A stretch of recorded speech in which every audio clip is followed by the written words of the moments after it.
बहुत बार ऐसा देखने को मिलता है, जो ज्यादा भगवान का पूजा पाठ करता है वही सबसे ज्यादा दुखी होता है, जबकि कोई नास्तिक आदमी जो भगवान को नहीं मानता, कभी पूजा पाठ नहीं करता, कभी संतों का संग नहीं करता, वह सबसे ज्यादा सुखी जीवन जीता है। यह सब चीजें देखकर कभी कभी तो ऐसा लगता है कि भगवान ही गलत है, भगवान का न्याय ही गलत है। यह कोई कहानी नहीं है, ऐसा हर किसी के साथ होता है। दोस्तों, आज के इस वीडियो में हम आप लोगों को इसके पीछे के कारण के बारे में बताने वाले हैं। भगवान श्री कृष्ण ने स्वयं इसका उत्तर दिया है। आखिर ज्यादा पूजा पाठ करने वाले लोग दुखी और परेशान क्यों रहते हैं? इसका उत्तर भगवान श्री कृष्ण ने श्रीमद् भागवत गीता के माध्यम से बड़ी स्पष्टता के साथ बताया है। तो अगर आप भी भगवान श्री कृष्ण के भक्त हैं तो कमेंट में जय श्री कृष्ण जरूर लिखें। तो चलिए शुरू करते हैं आज की प्रस्तुति।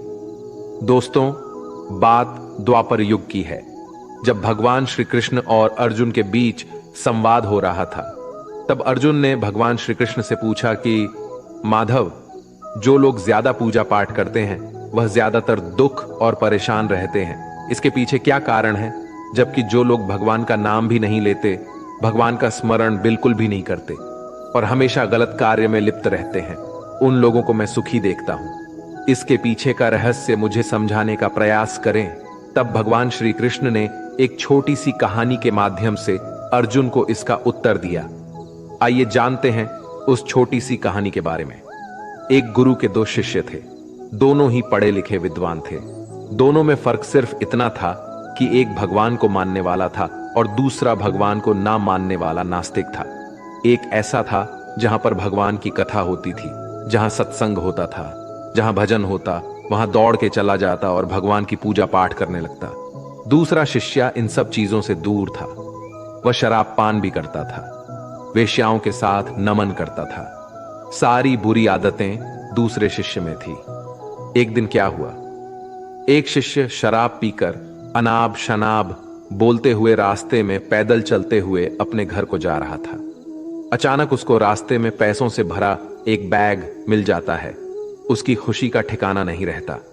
वह जोर जोर से चिल्लाते हुए सबको बताता है, मुझे आज पैसों से भरी बैग की थैली मिल गई, मेरा जीवन सफल हो गया, इन पैसों से अपने जीवन की आवश्यकताओं की पूर्ति करूंगा।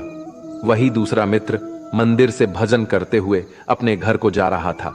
अचानक उसकी पैर में एक बड़ी कांटे चुभ जाती है, रक्त निकलने लगता है। ठीक उसी समय दूसरा शिष्य भी वहीं पहुंचता है और हंसते हुए उसको बोलने लगता है, क्यों तुम ही हो ना जो सबसे ज्यादा पूजा पाठ करते हो, भगवान का भी भजन करते हो, क्या दिया तुम्हारे भगवान ने तुम्हें? मुझे देखो, मैं कभी मंदिर नहीं गया और ना ही मैंने कोई भी काम अच्छा किया। मेरे घर में भगवान का मंदिर भी नहीं है। मैंने कभी अपने घर में सत्यनारायण का कथा नहीं कराया, भगवान के सामने कभी माथा नहीं टेका। फिर भी मैं कितना संपन्न हूं, अमीर हूं। मेरे पास पैसों की कोई कमी नहीं है। सबसे ज्यादा सुखी जीवन मैं ही जी रहा हूं। अच्छे शिष्य को उसकी बात चुभने लगी। उसने मन ही मन विचार किया, हां, यह तो सच बोल रहा है। मैं कितना पूजा करता हूं और वह कुछ नहीं करता, फिर भी कितना सुखी है। इतना सोचते हुए वह अपने गुरु के पास चला जाता है और यही प्रश्न गुरु से करता है। गुरु जी मुस्कुराते हुए बोले, भगवान जो करते हैं अच्छे के लिए ही करते हैं। जिसकी जैसी योग्यता होती है उसको उसी के अनुसार फल देते हैं। अब तुम्हारे प्रश्नों का उत्तर तुम जानते हो। भगवान ने तुम्हारे पैर में ही क्यों छुभाई काटे और उसको पैसों से भरी हुई बैग क्यों मिली? सुनो, तुमने पिछले जन्म में बहुत पाप किया था, इसलिए तुम्हारी आज मौत होने वाली थी। तुम बच गए क्योंकि तुम मंदिर गए थे, तुमने भगवान की पूजा की थी। यही एक कारण है कि तुम्हारी मौत ना होकर सिर्फ एक ही काट चुभा। अब तुम्हारे मित्र की बात करते हैं। पूर्व जन्म में वह एक संत महापुरुष था, इसलिए उसकी 8 किस्मत बदलने वाली थी। करोड़ों की संपत्ति का मालिक बनने वाला था, मगर इस जन्म में उसने कोई भी अच्छा काम नहीं किया, इसलिए पूर्व जन्म के फल के अनुसार उसको थोड़े पैसे ही मिले, जबकि वो अरबों की संपत्ति का मालिक बनने वाला था। भगवान को दोष देना छोड़ दो, अपने वर्तमान के समय का सदुपयोग करो, भविष्य अपने आप सुधर जाएगा। इस प्रकार उसकी आंखें खुल गईं और वह फिर से अपने पूजा पाठ में लग गया। जब हम प्रार्थना करते हैं तो ईश्वर हमारे कहने से ज्यादा सुनता है। जितना हम पूछते हैं उससे ज्यादा जवाब देता है। जितना हम कल्पना करते हैं उससे ज्यादा अपने समय में और अपने तरीके से देता है। समय का चक्र बहुत तेज चलता है, इसलिए ना तो बल का अहंकार करे, ना ही अपने धन का। जीवन में वाणी को संयम ही रखना अनिवार्य है, क्योंकि वाणी से दिए हुए घाव कभी भरे नहीं जा सकते। जीवन में कभी मौका मिले तो किसी के लिए सारथी बनना, स्वार्थी नहीं। जैसे पानी को अगर दूध में मिलाया जाए तो वह दूध की तरह हो जाता है। यदि वही पानी अगर कीचड़ में मिलाया जाए तो कीचड़ बन जाएगा। हमेशा वो काम करे जो सही है, वो ना करे जो आसान है। करीबी और गरीबी का सिखाया हुआ सबक इंसान को अंदर से बदलने पर मजबूर कर देता है। जिस तरीके से बात करते हो उस तरीके से सुनना भी पसंद करो। ईश्वर को अपना सबसे करीबी दोस्त बना लो, क्योंकि परमात्मा ही एक ऐसा है जो तब तक साथ देते हैं जब सारी दुनिया हमारा साथ छोड़ देती है। ऐसे लोगों से दोस्ती बनाए रखिए जो आपको बेहतर बनाने के लिए प्रेरित करता हो, जो आपको अपनी जवाबदारी माने और आपका ख्याल रखे, जो आपको अपना समझे और अपना घर जैसा महसूस कराएं, जो आपकी सहायता करे और आपको समझे।